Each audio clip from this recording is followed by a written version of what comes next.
Hello दोस्तों, आज के वीडियो में सभी दीदी भैया को मेरा नमस्ते। आज के वीडियो में सभी दीदी भैया को बताना चाहते हैं बहुत ही महत्वपूर्ण जानकारियाँ। तो हाँ, जो भी स्वयं सहायता समूह में जुड़ी हुई महिलाएं हैं उनके लिए ये एक नई नौकरी निकल कर आई है जो कृषि सखी की नौकरी है।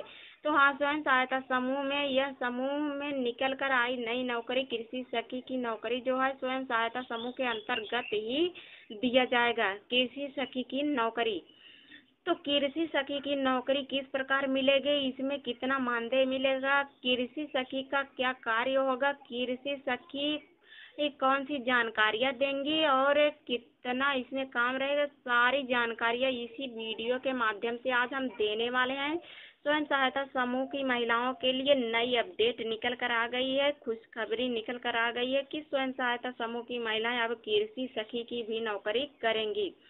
तो हाँ, इसमें 5-6 समूह जो होंगे उन्हीं का देख रेख करेंगे, उन्हीं को कृषि संबंधित जानकारियाँ देंगी। गेहूं और धान किस तरह लगाना है, कौन सी दवा डालना, सारी जानकारियाँ इसी वीडियो के माध्यम से देने वाले हैं। तो हमारे चैनल में अगर पहली बार आए हैं तो चैनल को सब्सक्राइब कर दीजिए, लाइक कर दीजिए और बेल आइकन भी दबा दीजिए ताकि आपको नई नई अपडेट मिलती रहे और नई नई जानकारियाँ मिलती रहे। और कृषि सखी की नौकरी अगर आप भी करना चाहती हैं, आपके ब्लॉक में नई कृषि सखी होंगी तो आप भी आवेदन कर सकती हैं। इसी वीडियो के माध्यम से आपको जानकारी मिल जाएगी कि आवेदन कैसे करना है, कहाँ करना है, कैसे कार्य करना है, सारी जानकारी इसी वीडियो के माध्यम से मिल जाएगी। तो चलिए हम आपको सबसे पहले बता दें कि कृषि सखी का क्या कार्य होता है। तो स्वयं सहायता समूह के अंतर्गत जो महिलाएं सशक्त हैं, जो महिलाएं आत्मनिर्भर हैं, उनके लिए मिशन रोजगार ने उसी के अंतर्गत भारत सरकार ने ग्रामीण महिलाओं के लिए सशक्त या आत्मनिर्भर बनाने के लिए कृषि संबंधित योजनाओं की भी शुरुआत की है। तो कृषि सखी के योजना का यह योजना का निकाल कर स्वयं सहायता समूह की महिलाओं की एक और नौकरी से जोड़ने का काम कर रही है सरकार।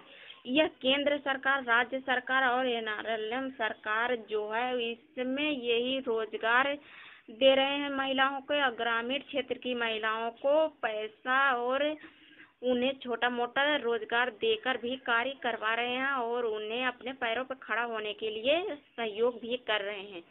तो कृषि सखी योजना का लाभ स्वयं सहायता समूह की महिलाओं को ही मिलेगा और समूह में जो भी जुड़ी महिलाएं होंगी सबको इस योजना का लाभ मिलेगा। इस पद के लिए आप आवेदन कैसे करेंगे? आपके गांव में कम से कम 5 से 6 समूह अधिकतम होनी चाहिए। तो हाँ, स्वयं सहायता समूह में जो भी अधिकतम समूहों की संख्या होगी वह 5 से 6 समूहों की संख्या होगी और उसी स्वयं सहायता समूह में जो भी समूह देख रहे होंगे उसी में एक कृषि सखी की नियुक्ति की जाएगी।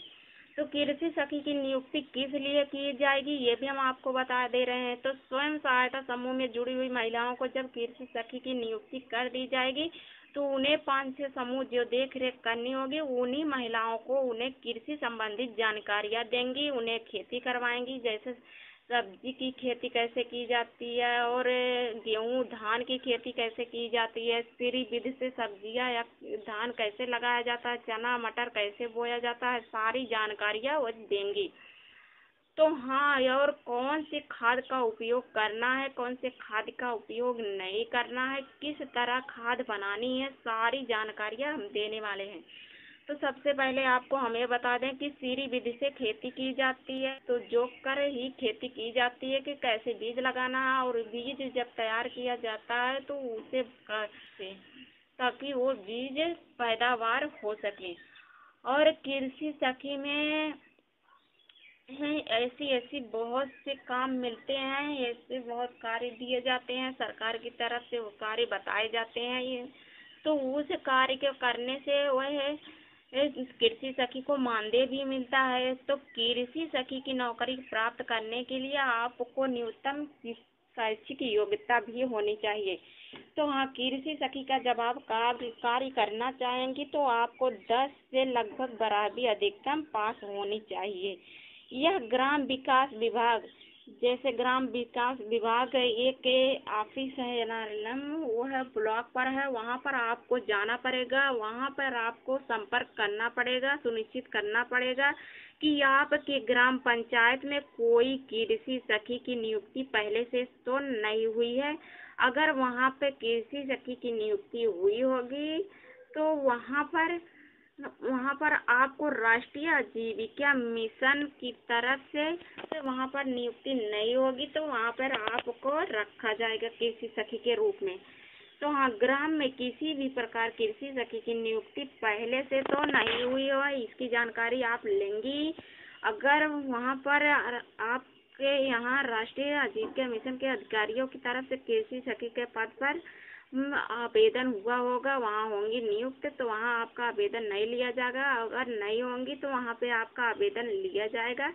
तो लगभग आप अपने ब्लॉक से जाकर नारलम ऑफिस से जाकर ये संपर्क करेंगे, बीएमएम से अपने पूछेंगे कि हाँ वहाँ पर कृषि सखी की नियुक्ति हुई है कि नहीं हुई है, उसी हिसाब से आप भी कृषि सखी की नौकरी कर सकती हैं। तो हाँ, स्वयं सहायता समूह की महिलाओं के लिए केंद्र सरकार, राज्य सरकार बहुत सी योजनाएं, बहुत सी नौकरियां निकाल रहा है, सहयोग कर रहा है। तो आप भी अगर कृषि सखी की नियुक्ति होना चाहती हैं तो इससे संबंधित पूरी जानकारी, प्रशिक्षण आपको लेना ही पड़ेगा। तो सबसे पहले जब आप फार्म भरने जाएंगे, जमा करेंगी, तो आप एनआरएलएम ऑफिस में ब्लॉक में जाएंगे, वहाँ से आपका फार्म भरा जाएगा, वहीं से आपकी नियुक्ति होगी, वहीं से कृषि सखी संबंधित प्रशिक्षण होगा और परीक्षा देने के बाद अगर आप चयनित हो गई, पास हो गई, तो वहाँ से आपको राष्ट्रीय आजीविका मिशन के ऑफिस के अधिकारी में सूचित किया जाएगा, बताया जाएगा कि आपकी नियुक्ति हो गई है। तो आपकी नियुक्ति हो जाएगी और आपको बुलावा आएगा और उसी प्रकार जिस प्रकार काम रहेगा उसी प्रकार आपको काम दिया जाएगा। और तो हाँ, स्वयं सहायता समूह की महिलाओं को कृषि पद पर नियुक्त होने के बाद आपको मानदेय भी मिलेगा। तो मानदेय कितना मिलेगा कृषि सखी को, तो ये हम आपको बता दे रहे हैं। तो कृषि सखी का मानदेय 1200 से लेकर 1500 रुपये प्रति माह वेतन मिलेगा। तो कृषि सखी जितना काम करेंगी उतना उन्हें मानदेय मिलेगा। जैसे 5-6 समूह की देख रेख करेंगी, 5-6 समूहों में जाएंगी, उन्हें पोषक वाटिका या कृषि कार्य, खाद बनाना और श्री विधि से खेती करना, कैसे कैसे खेतियाँ की जा, सब्जियाँ कैसे बोई जाती, बेची जाती है, सारी जानकारियाँ देंगी। उसके बाद ही आपको कृषि सखी की नियुक्ति हो जाएगी उसमें, और यही इसी के बारे में आपको प्रशिक्षण भी देना पड़ेगा। तो वो यही कृषि सखी की नौकरी है और इसमें स्वयं सहायता समूह के अंतर्गत नियुक्ति की गई कृषि सखी स्वयं सहायता समूह की महिलाओं को कृषि से संबंधित सभी योजनाओं की जानकारी देंगी, जैसे पोषक वाटिका लगाना, कृषि करना और अपने घर के बगल में साग सब्जियां जरूर लगाना। तो इसी के संबंध में कृषि सखी ये सारी जानकारियां लेंगी और देंगी, प्रशिक्षण भी होगा और वहां ब्लॉक से इनका आवेदन भी स्वीकार किया जाएगा। यदि वहां पर आवेदन नहीं हुए होंगे तो होगा, अगर हुए होंगे तो आपका आवेदन भी नहीं होगा। इससे संबंधित स्वयं सहायता समूह की जुड़ी हुई महिलाएं को यह कार्य देना होगा, वह रोजगार पाएंगी। इन महिलाओं के लिए कृषि सखी का मानदेय माह या 3 बार ब्लॉक पर जाकर जानकारियां लेनी पड़ेगी और वह जानकारियां लाकर समूहों में बतानी पड़ेगी बैठक के दौरान। तो हाँ, कृषि सखी का कार्य यही रहेगा, कृषि सखी यही कार्य करेंगी कि समूह में जो भी ब्लॉक से जानकारियां निकलती हैं, नौकरियां निकलती हैं या खाद बनाने के लिए या कृषि कार्य करने के लिए जो भी जानकारियां निकलती हैं वो जानकारियां लाकर समूहों में बताएंगी।